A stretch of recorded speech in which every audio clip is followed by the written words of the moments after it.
Check the description for the following discount codes. This headset has been a real difficult one for me to review, and you'll see that as we go through, because there's so many positives about this, but then some really glaring negatives that are going to make it very difficult for some people to sort of choose to buy it. Now, I have to review things as they come to me, obviously, as a reviewer. So if someone sends me a retail package, whatever's in that retail package, however those components work, that's what I've got to review. Because there are solutions to some of these issues that require you to do some DIY and things like that, but that's obviously not for everybody. So I have to review what's in front of me and at the price point that this is at. This is quite an expensive headset. It's around £1,300 to the UK. I do have a discount. If anyone does decide they want to buy one, you can. But yeah, we need to just bear this in mind when we're going through it and comparing it to other standalone headsets, you know, like the Quest 3, for example, because this is a standalone headset. It's not a PC VR, or not a dedicated PC VR headset. It's a standalone headset that you can also use for PC VR, just like the Quest, either over Wi-Fi or using a USB-C cable compressed. So it isn't a display port. There's no option like that. It's very much standalone headset. That's, you know, battery in the back, its own app store for games. It's a standalone headset. Anyway, let's have a quick peek at, well, let me show you what it looks like when it comes in the box, because I thought it was packaged quite nicely. The box felt high quality, and as I opened it up, it was a nice experience just seeing it all in there. I was like, oh, that's packaged quite nicely. And once I then got it out, I noticed this nice cover on the front here, which kind of helps to, I mean, it just helps to protect the front of the unit. I think this looks just awesome. It reminds me of like a fighter pilot's headset or something. You'll see a little close up of it now. But everything on it feels really high quality. The plastics feel high quality.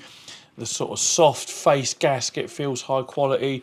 The bit that goes at the back of the head, it's a material rather than like a rubber, or, I mean, it could be, I say it's a material, it could be neoprene, it's hard to tell, but everything feels really nicely made and looks really nicely made, and you know, it's just got a good feeling about the way it's been constructed. The mechanism for the head strap that you adjust in and out is smooth and solid and doesn't feel or sound cheap like some of the, you know, aftermarket ones you can get. So my first impressions, you know, as I got this out, were really quite good. The presentation and then the sort of look and feel of it as well, and the same for the controllers, and we'll look at everything in detail in a little while anyway.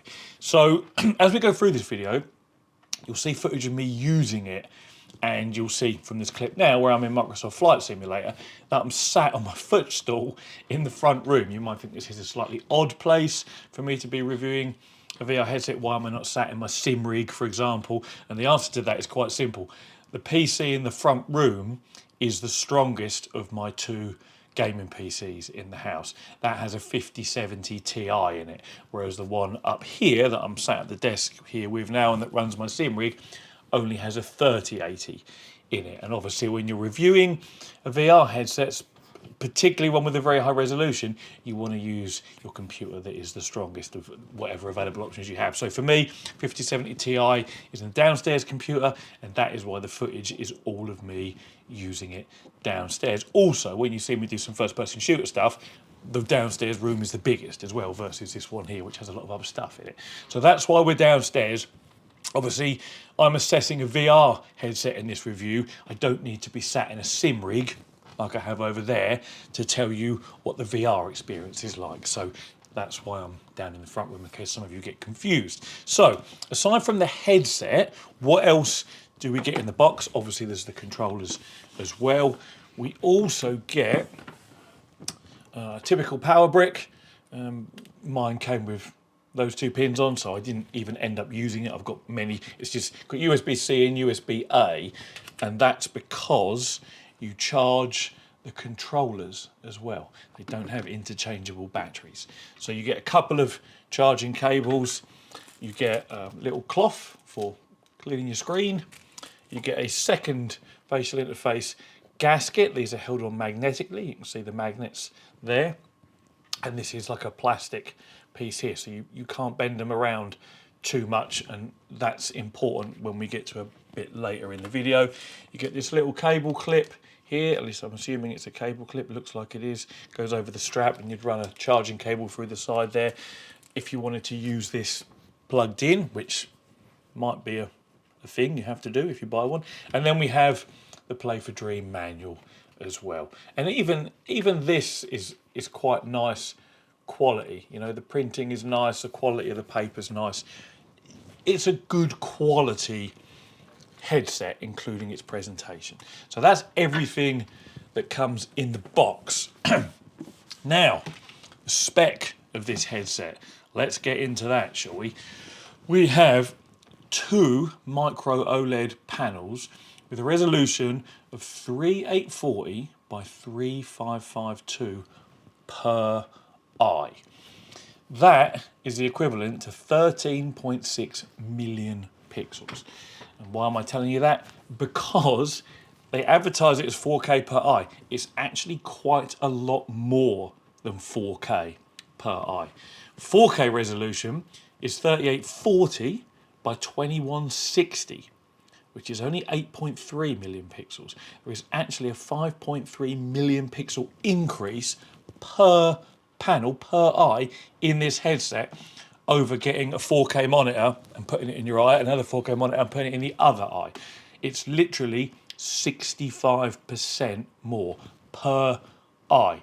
So it's the equivalent to 3 and almost 3.5 4K displays that you are trying to drive with the Snapdragon XR2 Plus Gen 2 chipset in here, and also from a PC VR point of view, that is a phenomenal resolution. Also why I wanted to use my 5070, because that's the best graphics card I have in the house. So we have a maximum refresh rate of 90 Hertz, 512 gig of storage. It has eye tracking and motorized automatic IPD adjustment, because of the eye tracking facilitates that.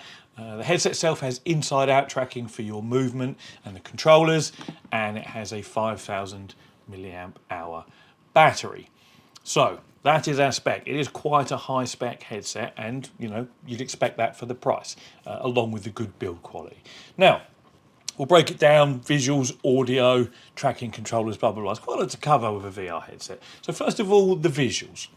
You'll see me here playing some ACC whilst I talk about this. So we've got those micro OLED high resolution panels. They are excellent.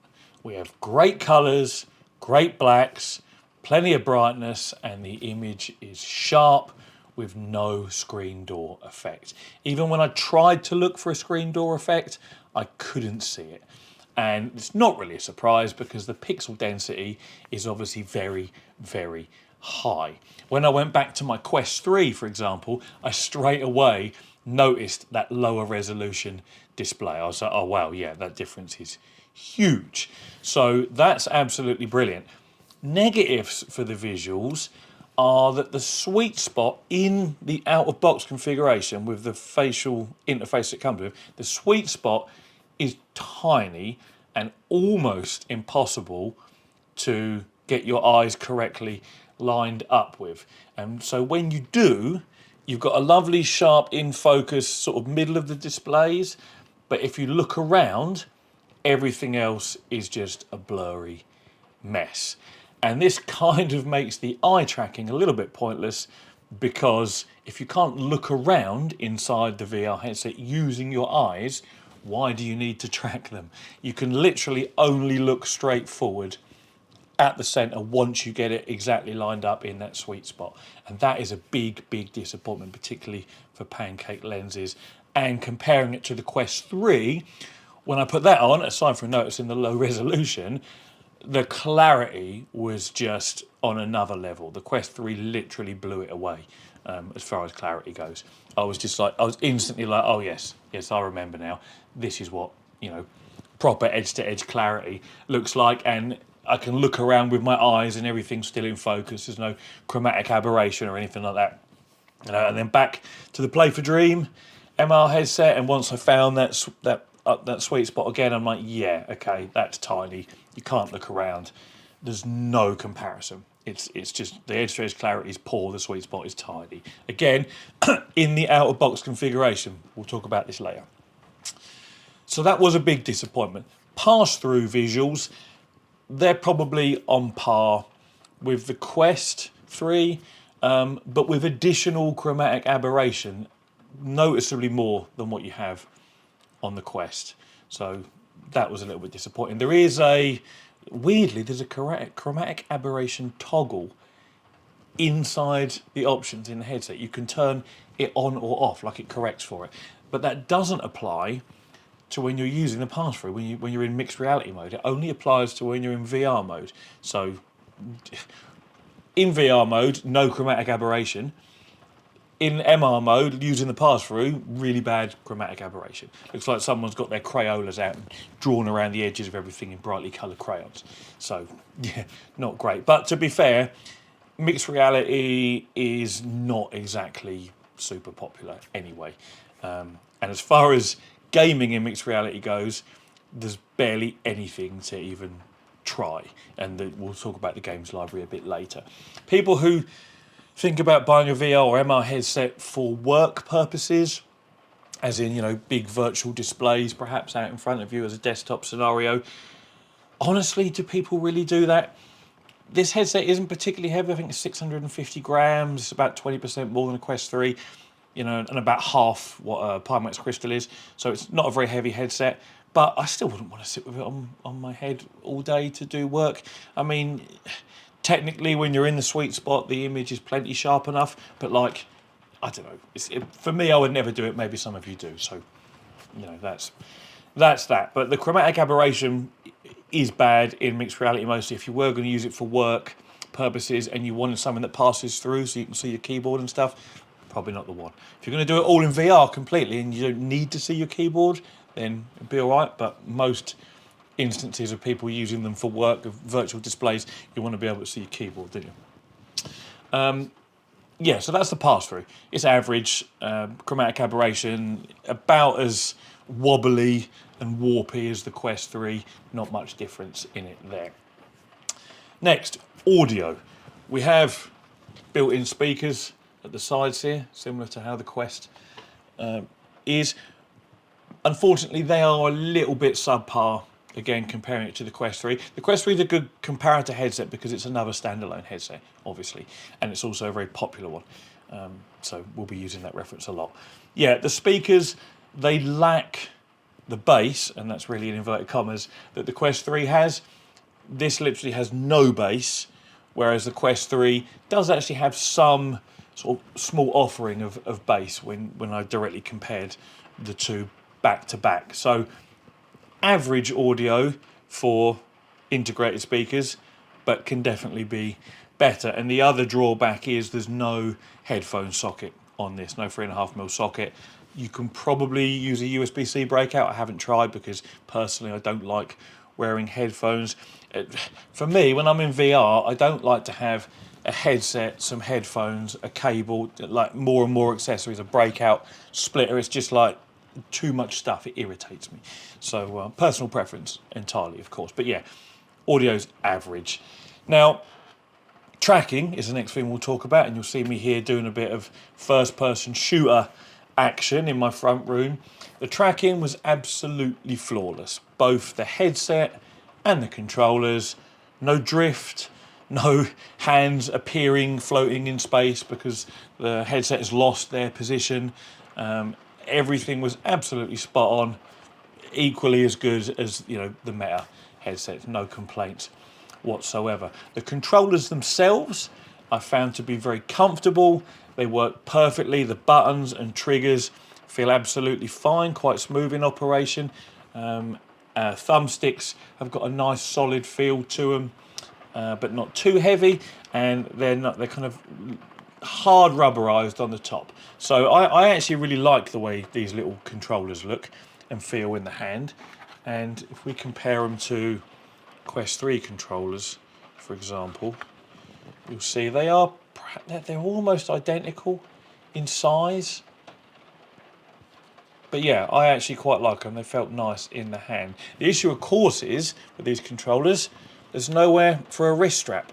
And that is a problem, because not only when you do it up will it stop you from flinging it and smashing them against the wall or hitting a TV or something in your room, you can let them hang like this whilst you then adjust your headset if you need to. Maybe you need to press a button on the top, take a picture, adjust the volume once you change some settings, because by default that is not the volume knob.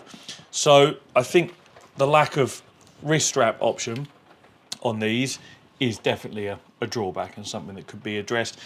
Other things about the controllers, whilst I like them and I like the shape and they're comfortable and they work really well, there's nothing new or inventive about them. You know, there's no adaptive triggers, there's no analog grip buttons. Oh, they do have a nice little there's a little ring around the thumbstick there. You won't see it in this video, but I'll show it in another clip. When you plug the charger in, it changes colour, it glows, it shows you it's charging and the status, which is quite a nice little touch just to know what's going on. I thought it was a cool place to put the sort of status LED rather than, you know, having just a little dot somewhere. I like the way the ring glows up and pulses to show you what it's doing. So yeah, but yeah, no wrist strap option, at least that I can see on the controller. There's no obvious like lanyard hole or fitting anywhere.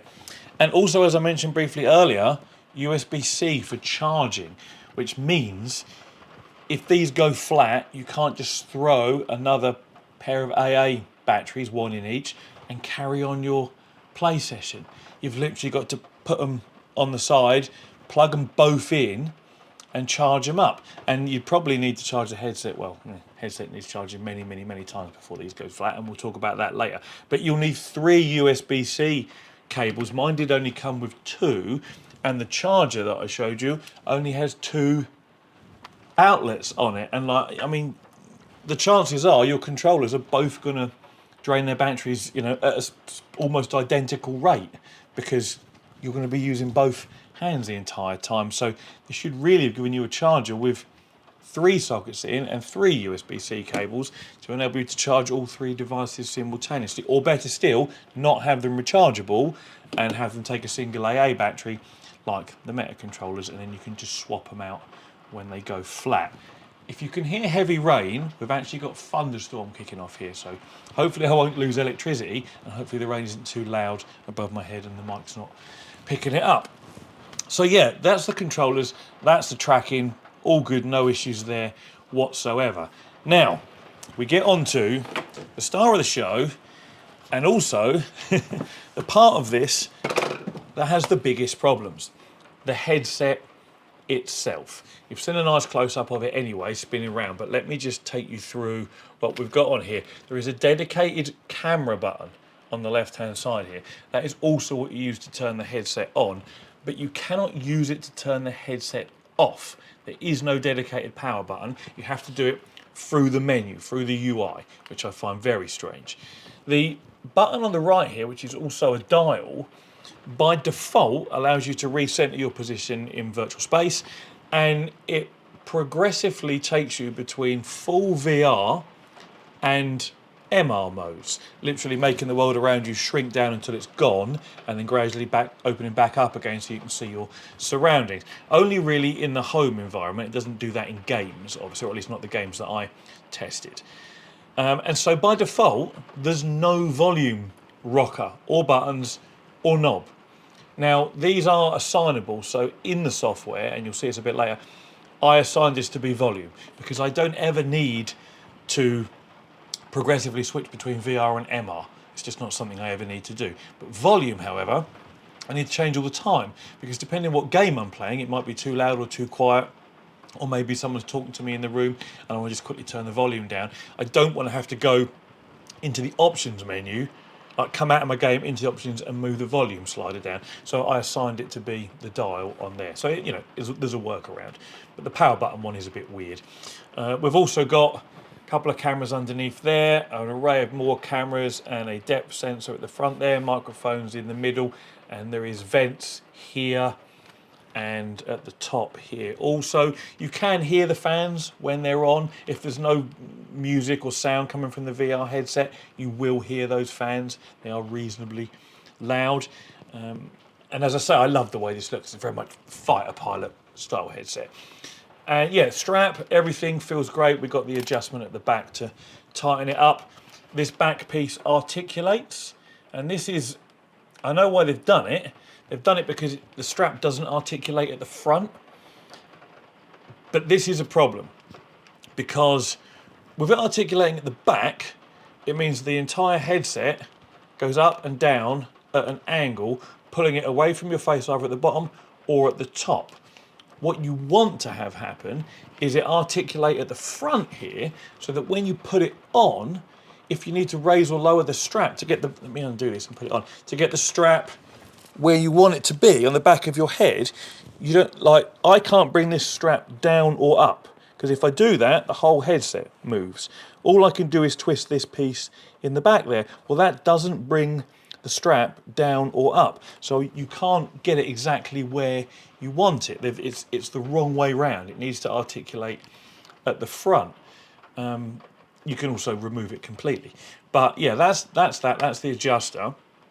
What else do we have on here? Oh, there's the USB-C port under there for charging and for data transfer. If you've recorded, you know, in headset footage like we'll be seeing in this video, you plug it into your PC and that's how you can get it out of there. Now, the facial interface itself is held on by magnets, and now you can see the lenses, which are of course pancake, and behind those is the displays.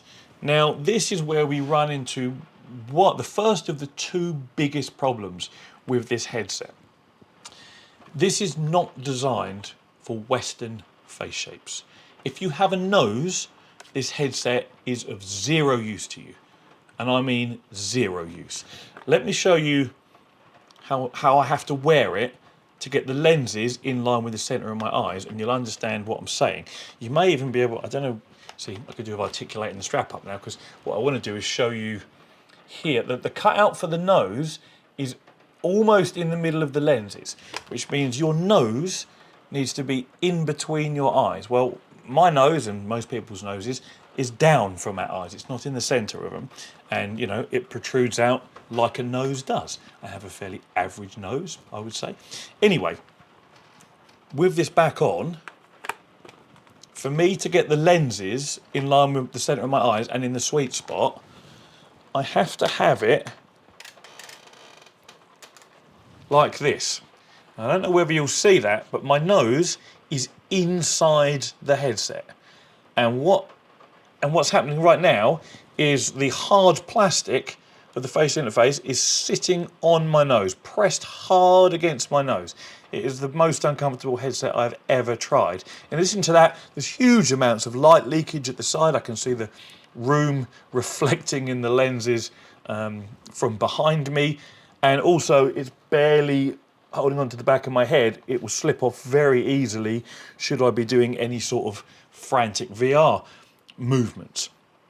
This makes it literally impossible to use for anybody that has a nose or that has a Western face shape nose. And I spoke to Play for Dream about this, and they said, yeah, we're aware of that. There's 2 other facial interface options we have available. You just need a 3D printer. Now, I have a 3D printer, so here is one of those facial interface options. The issue with this is, first of all, you need a 3D printer, and secondly, you then need to get magnets, glue, and some form of gasket that just happens to fit this, because this gasket doesn't fit. You'll see if I line it up as if I was fitting it, it's nowhere near the bottom. Look, it's inside where my face would be, because it's designed to fit the much smaller one that came with it. These pieces here should be down, but you can't bend this to make it fit, because as I mentioned earlier, it's held on by magnets, and this is a strip of plastic that runs around. It doesn't bend, it would snap. So I printed this out and was assuming that I can probably put this on somehow. I'm like, well, this will go in the headset without any real issues. I'm like, I can just tape it in if I have to. And so that is the case. I can put this in the headset like that, no problem. And I'm like, yeah, that's fine. I'll just put a bit of tape to hold it in place. But then I got the gasket off the original one, assuming that I'll be able to just kind of bend it out a little bit and make it fit. And because it's got that plastic around it, you can't.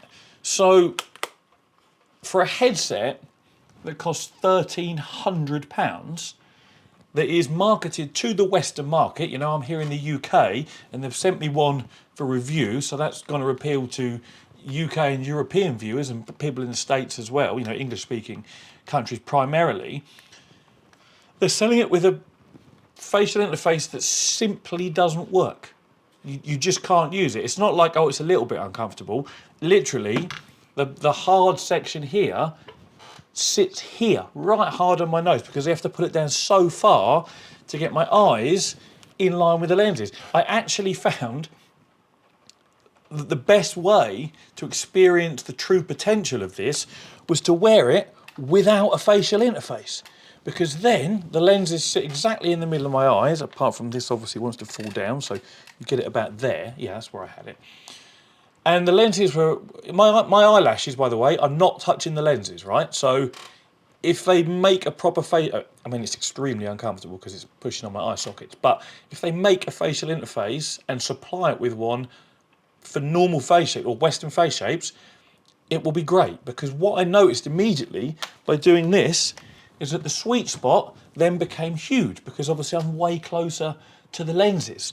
And I was then able to look around inside the headset, making the eye tracking actually be of use, because you can't have foveated rendering if your eyes have to point directly in the middle of the lenses, because everywhere else is a horrible blurry mess.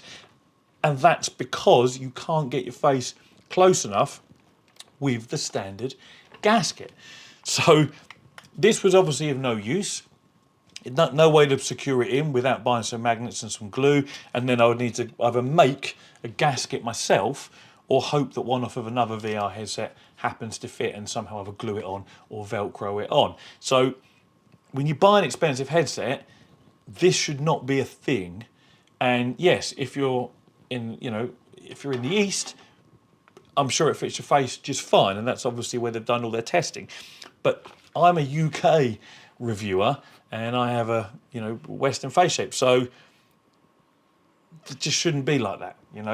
Telling me to 3D print one is not really a solution. Not when it's an expensive head, or not when it's any headset. In fairness, if you're going to market it to a particular demographic, make sure it fits. Make sure you supply an appropriate facial interface for us to be able to use it, because you literally cannot use it. So that's a huge drawback. The headset is the battery's in the back, so it is quite nicely, but I haven't got a strap here to hold it, but it feels quite nicely balanced both in my hands and on my head. Obviously, like with a Quest, it just naturally wants to fall forwards because there is no battery in the back and all the weight is at the front. So yeah, that is a huge problem. I cannot use this headset as much as, like, when I took this off and showed you a second ago with just the lenses, and the first time I tried it, I was like, wow, this is beautiful.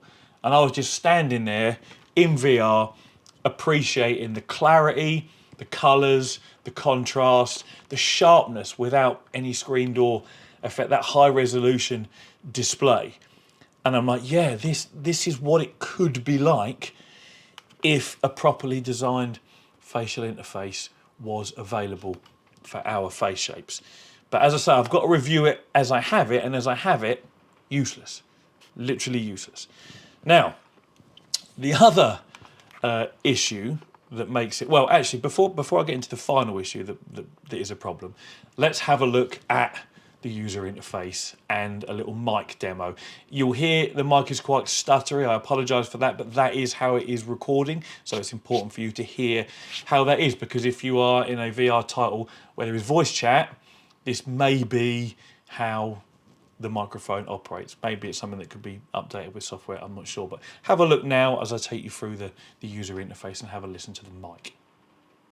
Now, this should be recording my voice as well as what I see in the headset. So this is your UI. I quite like it. People say it's similar to the Vision OS, and it's quite nice. You can walk up and have a closer look at all your icons there if you want to.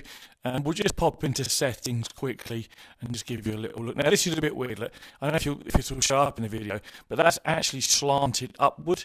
And to try and bring it, I can bring it in, I can bring it out. There we go, bring it down a bit. It wasn't quite, still not quite level. Trying to get it where I want it. It's a little fiddly, I've noticed. But yeah, there we go. So these are our different... It's still not straight, is it? Try again. Yeah, it's a bit more straight. Okay, yeah. I won't go through them all, but I'll just let you have a little look and point out what I don't like. At the bottom here it says shut down. For us to shut down the headset, we have to come into Options, General, Shut Down, and then slide this over to the right to turn off, or to the left, presumably to do a restart. I've not actually done a restart, but I'm guessing, yeah, reboot and shut down. That is a bit of a long-winded way of turning the headset off. I'd rather we just be able to press and hold a button, but we can't. Also, by default, the knob on the right-hand side of the headset phases you in and out of mixed reality, and there's no physical volume controls. Now, I've changed that so that there is, because volume is way more useful than you don't phase in and out of a game, but you might want to turn the volume up and down. So, calibrate eye and hand tracking. Oh yeah, let's put the controllers down, see how quickly it flicks over to hand tracking. There we go, pretty quickly. And obviously, they come up there, and you can pinch to do whatever you want. If I look at my hands, are they going to show us the sort of VR look? There we go. So, move my fingers individually. The hand tracking is certainly on par with, the Meta hand tracking. I have no complaints about that. It's not something I use anyway, because it's just quicker and easier to use controllers. So, you can measure your IPD, that's automatic, just with motors. Eye control, again, you can have eye input on. That actually goes in place of hand tracking or the controllers themselves. So if you want that, you can. It's there. Awareness, turn the tracking on and off. I'm not sure why you'd want to do that, but you can. Obviously, your boundary you can set up. Obstacle detection. Floor level you can reset. Display. Basic options are going to be our brightness, our contrast, colour, temperature, hue, etc. Eye protection, I think that's blue levels. Yeah, blue light reduction you can turn on. Pass-through options. We have a few choices here. Lower latency, obviously, is going to be better for people that suffer with motion sickness. And to be honest, bumping these up to quality doesn't make a massive difference. Same with viewing experience over depth first. The distortion isn't that reduced. Flicker mode is very useful. I've got 50 Hz lights on currently in here, and without it, it flickers like mad. In fact, if I turn that off, will you see that flicker? Hopefully it's recorded the flicker. But it's horrible. So we'll soon put that right. Yes, enable, much better. So that is useful, because the automatic doesn't seem to pick up on it. You've got a colour filter option as well, which is just left at default native for me. App options, personalisation, colour filter, oh yeah, again, same one there, different menu. And then lab, which is where you can just change the refresh rate of the headset in this environment. Currently at 72 Hz, which is fine. It's not using any unnecessary battery. Now there is an option here that allows you to change what the buttons do. You think it would be under control somewhere. Oh, controller settings maybe? No, vibration adjustments under there. There is options because I changed them. Maybe it's on the headset. Oh yeah, here we go, headset control. Top button, which is dedicated camera button, and a digital dial. So I've got the, so you can see, rotate is set to volume. It was set to, as I say, switch between mixed reality and full VR, sort of phases in and out. But that you can play around with them to change them a little bit. But you can't set them to be power on and off. As I say, you have to come in to here, to general, and go to shut down. So that is a little bit irritating. But yeah, that's a quick look inside the UI. Oh, if you don't close if you don't close this down using the X at the bottom, it would stay in the background behind this. But this is quite nice. I do like it. And obviously I use virtual desktop to connect to the PC for the PC VR stuff. So yeah, this is quite nice to get a little look inside sort of the options, and you can see the quality of the pass-through as well. You know, as I say, much the same as what you get on the Quest 3, really. So it's passable, but it's not great. If you're prone to motion sickness, everything's still a little bit, you know, on the wavy side of things. Yes, you see what I mean? Kind of cuts in and out a little bit. The user interface, though, quite nice. And again, you saw in there how to shut the headset down because there's no dedicated on and off button. So the other thing that I'll show you now is the games library, which is for standalone use, and that is very small. I haven't counted up how many games there are, but you can literally do it as I'm scrolling down, and you know, you can see it now on the screen. As I'm scrolling down, you can add up however many games are there, but the answer is not very many, and most of them are not popular titles that you'll find from the Meta platform, for example. And when you're selling what is primarily a standalone headset, your software and games library really needs to be big, because we all remember the days, the console wars back in the 90s, Sega versus Nintendo versus Atari with the Jaguar. You know, Jaguar was a good console, Saturn was a good console, N64 was a good console, but the games library for those three was never as good as the PlayStation 1 when it comes to Saturn versus PlayStation, or Jaguar versus N64. And the game libraries is what sells a console, and these VR headsets are effectively games consoles, but in virtual reality, aren't they? So you buy a £1,300 standalone headset, and there's only a handful of very average titles to play, you're not going to be impressed. You can go and buy a Quest 3 for, what are they, 380 quid, 460, depending on the storage configuration, and there's hundreds of titles to play, standalone, and you know, PC VR, although PC VR is very lacking these days, which makes sense because more people are buying standalone headsets, unfortunately. So yeah, not a huge library. The software for connecting this to your PC, I'll just put up a quick screenshot of it now. It's very basic. There's three like clarity settings: smooth, standard, and high. And then there's customize. Customize, I've clicked, you can see the available options. The three other ones are just presets. So your rendering resolution, your bit rate, your frame rate, 72 or 90, and then the video encoding type, and whether you want to enable microphone streaming or not.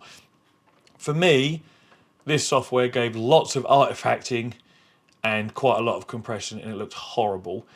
So when you see me in the clips you've seen me using it, I'm using virtual desktop, which a lot of you will be familiar with if you're not new to VR. If you're new to VR, virtual desktop is a standalone piece of software that's available for all wireless headsets that allows you to connect over Wi-Fi to your PC to play PC VR games. It's a great piece of software, and it's only about 15, 16 quid. So well worth investing in, and that worked flawlessly. And that's the other thing, the user interface and the sort of startup procedure and everything all worked absolutely flawlessly. No complaints about sort of the internal software, which is Android based. That all works great. But yeah, the PC VR software for connecting it, that definitely needs some work. So finally, the last thing that really screws this up is its battery life. This is a standalone headset first and foremost. If it was a PC VR headset with no battery and a display port, let it be that, right? This is a standalone headset. It comes with a battery and a software library, albeit small. They advertise 3 to 3.5 hours of battery life. The reality is about an hour. By the time and I started with a fully charged headset, by the time I'd set everything up, logged in, gone through the options, put a few standalone games on the headset, configured the odd thing here and there, got my controllers out, went to load up PC to do some PC VR. I'm getting a low battery warning, down to 10%. And within 5 minutes, I was down to 5%. And I had to then put it back on charge and wait for a couple of hours, or however long it took, to charge up, before I could then come back and continue playing with the headset. So obviously I did this. I then played various bits and bobs. It feels like you're on there for half an hour and it's gone flat. Again, the warning's coming up saying low battery. I spoke to Play for Dream obviously about this issue, and this was their solution. Their solution to the battery life was to use an external battery. So something like this. This is quite a big one. It's just what I happen to have because I've got a couple of large ones. This is 2600 milliamp hours, I think, something like that. 40,000 milliamp hours. So, and there's 5,000 in there, so this is quite big. But it's also heavy, you wouldn't want to put that in your pocket. But again, going back to what I said earlier about not liking to have more things hanging off me than I need, if I've got a standalone headset, I mean, you see in the footage of me playing Zero Caliber earlier, that I'm down on my knees shooting. I might even be completely laid out at some point, you know, spinning round. I don't want headphones that then fall off, and I certainly don't want a cable coming down the side to a power bank that's in my pocket for me to get my arms tangled up in. If I wanted a headset with a wire attached to it, I would have a wired PC VR headset. So a 1 hour battery life in realistic use for this is just not good enough for a standalone headset. We get maybe 2 to 2.5 out of a Quest. All right, that's all right. I get a decent couple of hours of playtime in. You might want to take a break for a bit then anyway. But an hour or possibly even less for this is just too low. So taking into account the price of about £1,300, as it reviews here with what I have, it's very difficult to recommend it. I can't recommend it as a standalone headset because the battery doesn't last long enough to barely even set it up from when you first get it out of the box. And the library of software available for standalone use is tiny and not particularly good. PC VR, yes, it looked beautiful once I removed the facial interface and just had it straight to the lenses like that. Great, marvellous, looked beautiful. But then I've paid for a headset with a battery, which adds additional weight, and obviously the XR2 processor. You wouldn't need that. It would just be a display if you just ran DisplayPort. You wouldn't need the processor. I mean, you might need a processor for the. No. How do wired ones work?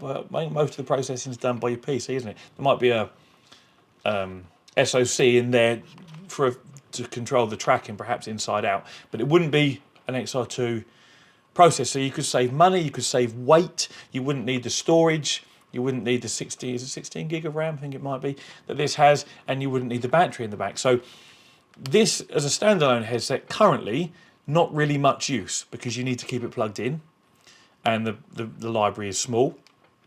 PC VR headset, yes, works brilliantly, and I would 100% use it for that if there was a facial interface that allowed me to really enjoy those OLED panels and pancake lenses. At the moment, over here, it's just a big no-no.